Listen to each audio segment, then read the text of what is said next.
The so-called Trump tariffs made headlines around the world, but the US has gone back and forth on its threats over the past week. So, where do we stand right now? Well, President Donald Trump called for a 25% tariff on goods from Mexico, but Mexican President Claudia Sheinbaum has now agreed to bolster border security.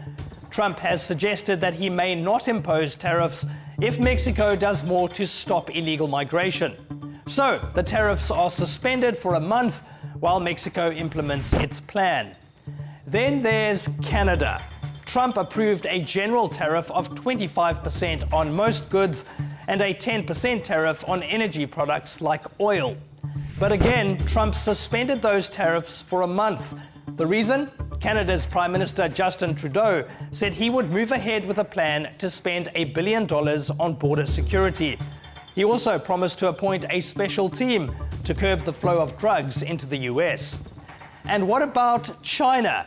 Well, Trump said during his election campaign that tariffs could be as high as 60%. Instead, he's added 10% on top of existing tariffs. That means many Chinese products will come with a tariff of at least 20%. Now, here's where things get tricky.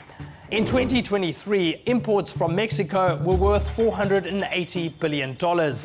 That same year, the US spent $429 billion on goods from Canada and just under $450 billion on products from China. Add it all up, and that's more than $1.3 trillion. In fact, 45% of America's imports came from those three countries. Trump is clearly using tariffs as a bargaining chip, but if he plays the tariff card, it could prove costly. Economists say tariffs will push up inflation, making life more expensive for consumers in the US. So, it seems there's a price to pay, and it's the American public who will foot the bill.